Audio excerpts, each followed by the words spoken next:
धर्मांतराच्या मुद्द्यावरती मुख्यमंत्री देवेंद्र फडणवीस बोलतायत थेट ठिकाणी अशा प्रकारचं काम चाललेलं आहे आणि विशेषतः झोपडपट्ट्यांमध्ये आणि गरीब वस्त्यांमध्ये चाललेलं आहे। ही वस्तुस्थिती आहे, ही आपल्याही लक्षात आलेली आहे आणि म्हणूनच त्याच्यावर आत्ताही आपल्या BNSच्या माध्यमातून आपण काही ना काही कारवाई करू शकतो, पण ती कारवाई अधिक इफेक्टिव्ह आपल्याला कशी करता येईल याकरता आपण ही कमिटी तयार केली होती।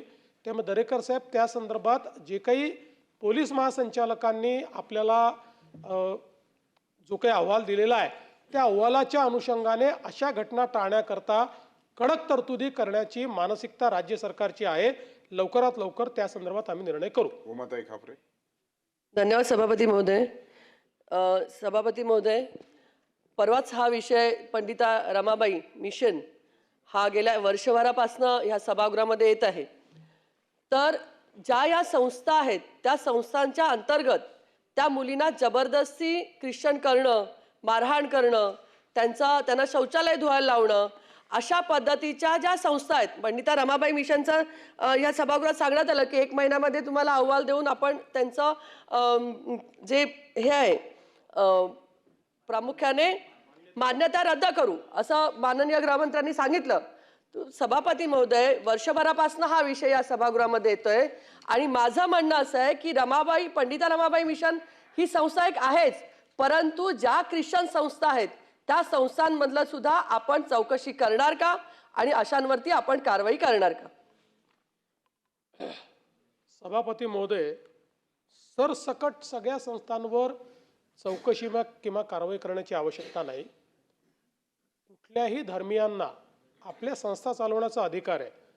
ते एक विशिष्ट धर्माचे आहेत म्हणून त्यांच्या संस्थांवर कारवाई करण्याचं कारण नाही, पण ज्या संस्थांबद्दल तक्रारी येत आहेत त्या संस्थांवर मात्र निश्चित कारवाई केली जाईल।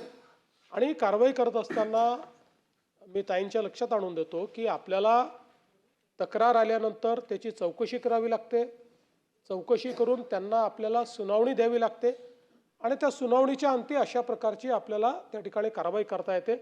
त्यामुळे मी आपल्याला आश्वस्त करतो की कुठल्याही संस्थेमध्ये अशा प्रकारचा दुरुपयोग केला जात असेल आणि कुठल्याही संस्थेमध्ये जाणीवपूर्वक धर्म परिवर्तनाकरता दबाव टाकणे, आमिष देणे असं चालत असेल, अशी कोणाची तक्रार आली तरी त्या तक्रारीची चौकशी केली जाईल आणि तथ्य आढळलं तर त्याच्यावर निश्चितपणे कारवाई केलीच जाईल।